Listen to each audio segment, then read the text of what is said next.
Welcome explorers today. Dive into this thrilling TTP narration of Ghosts in the Avalanche by Banancake, an ongoing fan-made book from the Nature of Predators series by Spacepaladin15 on r/HFY.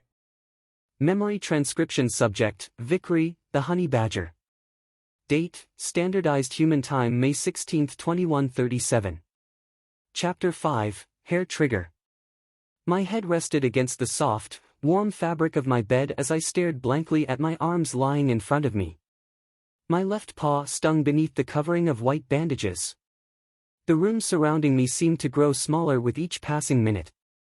The sound of night crawlers outside failed to overcome the numbing silence raging in my head. I glanced over at the clock, 3:04 a.m. I took a deep breath and stirred slightly, nestling my head further into the sheets. I was exhausted. My senses begged for sleep, yet it wasn't coming. My bed was a disaster from the amount of tossing and turning I'd done. Now, I'd simply given up. I wondered if I was just too afraid to sleep. If some instinct kept me awake, despite how exhausted I was. The prospect of another night terror was worrying. The last thing I wanted was a repeat of yesterday. Vivre shouldn't have to see that. No one should. Afraid or not, I needed rest. I rolled out of bed and turned on the light. I squinted as I opened the door and made my way to the kitchen. I quietly stepped across the hardwood, using the light from my room to guide me. I opened a cupboard and moved a few boxes aside. Behind them was a tall glass bottle. Whiskey. A parting gift from Hugh that I'd never even opened. I reached up and grabbed it, inspecting the label.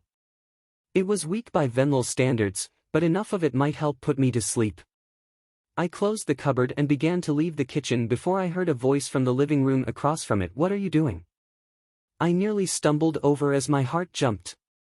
I fumbled the bottle around in the air a few times before catching it and pulling it tight to my chest. I panted for a moment. "Vivre?" "Yeah." "What are you doing?" I placed a paw over my chest and exhaled. "What are you doing up?" "I was sleeping in here," she said wearily as I saw her silhouette stir on the couch in the darkness. "In the living room?" I asked, perplexed. "You have the whole guest room with a bed, was it not comfortable?" "I have more blankets if you." "I was sleeping in here in case you started sleepwalking," she clarified. "I didn't want you hurting yourself again," she said quietly. My breathing finally slowed down as I leaned off of the counter. I exhaled. "You don't have to do that," I breathed. "I'll be fine, all right. Don't worry yourself over it, just get some sleep."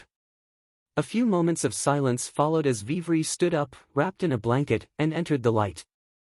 "I can't." I stared at her for a moment before my eyes hit the floor. "I'm sorry," I whispered. "For what?" "I don't know, everything. I never wanted to worry you, and I thought I had it all under control, but maybe you should go home early. I don't want to hurt you any more than I already." "No." Vivre interjected, startling me slightly. "I care about you, you idiot. I'm going to worry about you no matter where I am. I worried about you for the longest time, and now I can finally do something about it, even if it's just sleeping on the couch. I'm not here to have a good time or be comfortable. I abandoned any hope of being comfortable when I got on that shuttle. I'm here for you, you moron." She croaked slightly on that last sentence. My ears fell sideways and my shoulders dropped as I looked at her, not quite sure what to say. I pulled her in and held her tight. She stumbled slightly but returned the gesture, wrapping her arms tight around my waist. I sighed.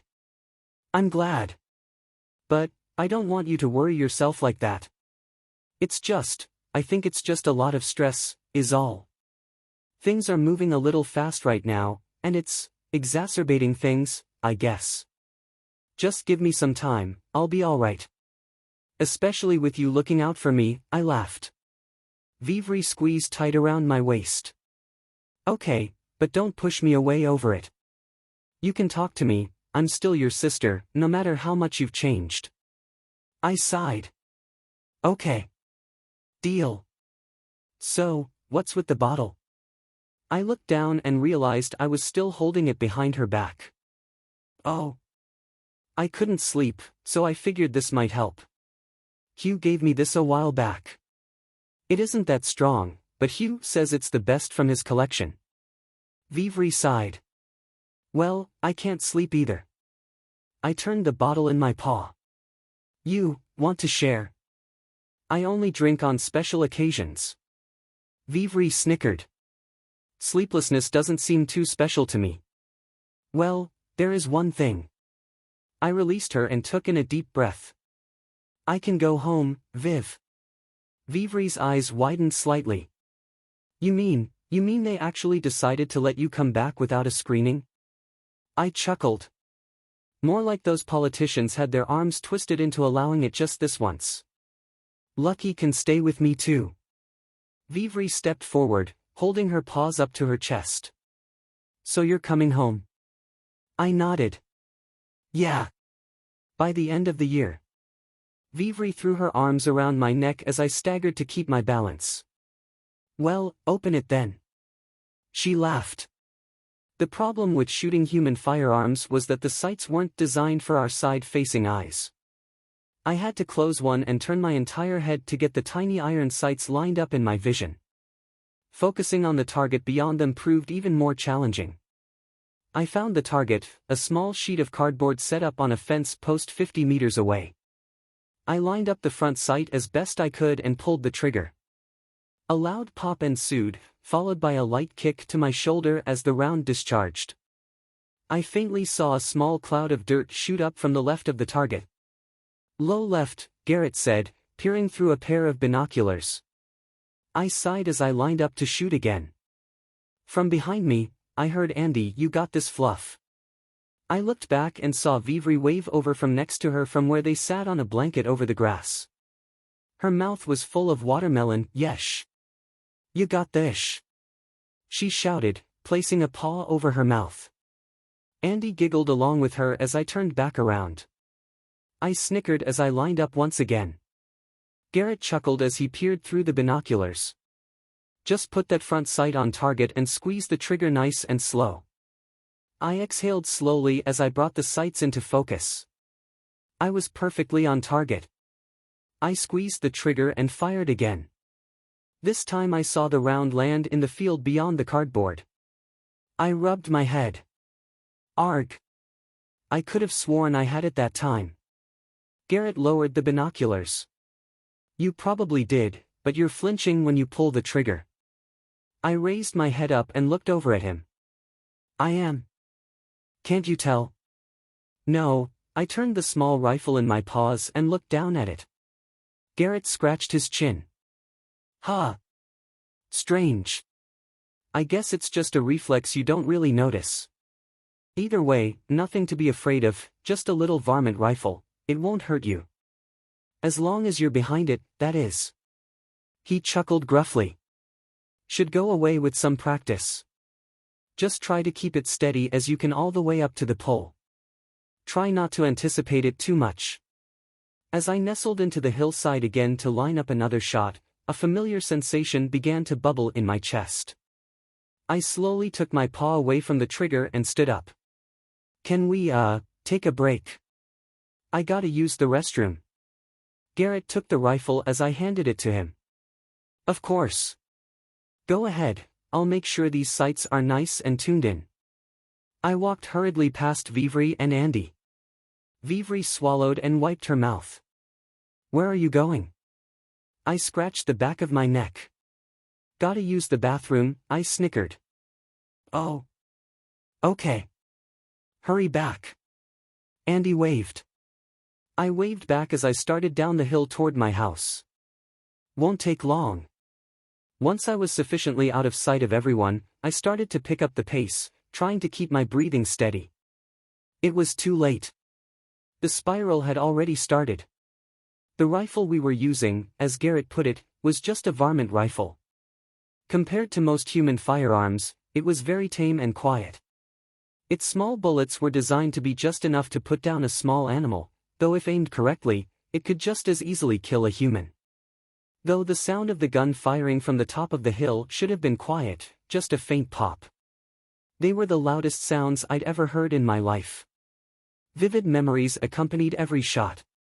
Grant firing the first shot at the pack of wolves as they charged us, followed by Querek bleeding all over the snow. Tenga drawing his pistol from behind him and firing at a crocodile soldier, and the blood on his hands after he realized he'd been hit. The lifeless husk of a crocodile soldier slumping onto the metal in front of me, my paws trembling as I clutched the rifle, smoke rising from the barrel. I stumbled through the fence gate and onto the dirt road in front of the old barn, on the verge of hyperventilating. I shuffled toward the barn door as my vision started to expand and blur, and my heart threatened to break out of my chest. I wasn't making it in time. I let out a short, high-pitched whistle before my breathing became too erratic to do so. I collapsed to my knees, holding my chest as I panted rapidly.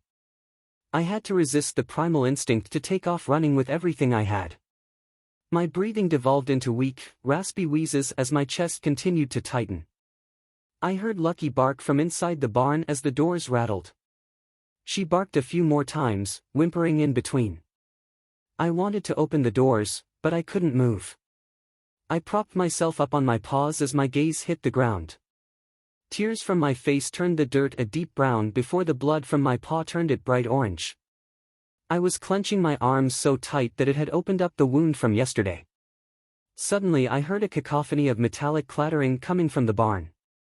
I looked up to see that Lucky had somehow managed to climb out of one of the windows and had knocked over some buckets and farm tools on the way down. She sprinted to my side, barking and whining. She forced her head under my arms and lifted my upper body up, supporting my weight on her neck. I wrapped my arms around her tight and focused on calming down. I let out a short breath, but when I tried to inhale again, nothing seemed to happen. I squeezed Lucky tighter, and she bent her neck around and started licking my face. I gasped for air as my breathing finally returned to relative normalcy, switching from erratic wheezes to rapid panting as though I had just finished running.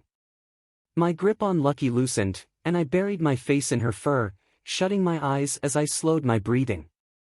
It felt like a screaming tension had been building in my head, and suddenly, it was all so silent. As a few seconds passed, Lucky shifted slightly and grunted, looking back at me. I patted her on the side of her shoulder. I'm good, I'm good, I exhaled. It had been months since my last panic attack. I had them a few more times during my stay in Hamilton while we trained Lucky, but I eventually got a handle on them, learning to see them coming in advance and prevent them. At least, I thought I did. This wasn't the first time I'd shot a gun since the incident. I was staying in Montana, after all. I was a little skittish at first, but I'd never had this problem back then, and that made me worry that this might become a more frequent issue again. I shakily stood up, using Lucky as support. I paced for a moment, slowing my breathing down to normal levels and rubbing the tears from my eyes. I looked down at my paw and tightened the bandages around it. It would just have to heal again. If anyone asked, I could tell them the gun opened it back up. I turned my watch over and called Garrett. It didn't take long for the human's voice to sound in my translator. Everything okay, Vic? Yeah, but I think the gun is opening up the wound on my paw, it's bleeding again. I fought desperately to make my voice sound as normal as possible. Uh-oh. Garrett grunted. I walked into the house, letting Lucky inside as I quietly shut the door behind me. It was a good idea to have her close for a little while after that. I'm wrapping it back up now. It looks like we might have to do this another day. Well, alright then. I'll let Vivri know. You sure you don't need stitches? Seems like it should have closed up by now.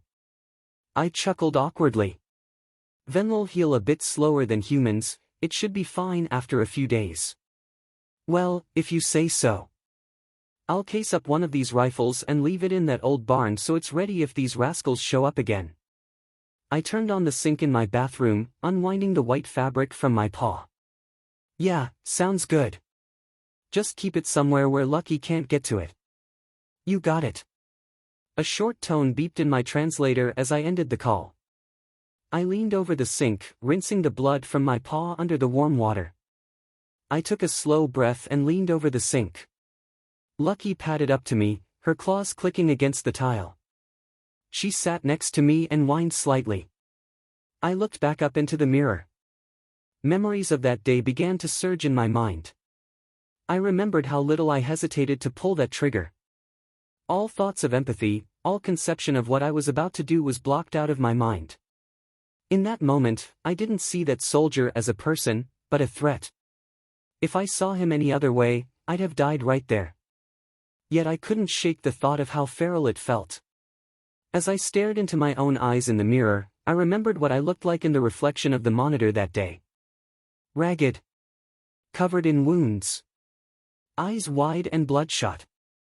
Not unlike what I looked like now. And I felt the same as I did then. Like an animal. A stinging pain swelled behind my eyes before I looked down, tears falling into the sink and mixing with the running water.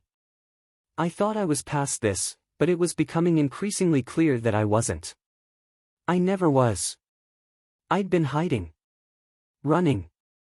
The tiniest bit of stress was all it took for this to surface again. I felt pathetic. I felt like I was losing control all over again. I slumped against the wall, sobbing as Lucky aggressively nudged her way under my arms and rested her upper body on my lap. I wrapped my arms around her and buried my face in her fur. A wild mix of grief, anger, and guilt soaked into Lucky's coat. She remained still the entire time. I hadn't cried like this in a long time. There was no rhyme or reason to it. There was no one thing that I was crying over. Instead, it felt like everything I should have been crying about for months was coming out all at once. After a few minutes, the tears began to pass. It was cathartic, but I doubted it would be that way if Lucky wasn't there. I lifted my head and Lucky did the same, licking my face a few times. I chuckled lightly as I placed my head against hers. "Thank you." Suddenly I heard a thud next to me near the bathroom door. "Oh stars," Vivre gasped as she jumped backward into the door frame. Lucky turned her head around, bringing her bright amber eyes to bear on my sister. I placed a paw on the wolf's head and held another out to my sister. "It's okay. Just be calm." Vivre panted for a second, back against the doorframe, before she swallowed. "Are you okay?" I stroked Lucky's head as I looked down at the floor. "No, I guess not." Lucky took her eyes of Vivre and placed them back on me, whining quietly. Vivre shuffled a little further into the door. "What happened?" I exhaled deeply as I rested my head against the wall. "Before I tell you, just promise me something." I looked at her with my right eye. "Don't tell the others about this. It's bad enough that you have to put up with me." Vivre's tail wrapped around her legs as she fully entered the room. "Vickery, they care about you. I can tell they're good people, they won't see you as a burden, I don't either. Just promise me, Vivre." She looked down at the floor for a moment. "Okay, fine, I won't tell them. But you should tell them yourself. They don't know me well enough, Viv." Vivre's tail flicked slightly. "Well, if you're calling me that, then Andy has already worn off on you." I looked back down at Lucky. "They are good people. But this has to be between us. For now." "Okay." Vivre shuffled. "So what happened?" I sighed, taking a moment as I shook my head and stroked Lucky's back. "Panic attack. First one in months."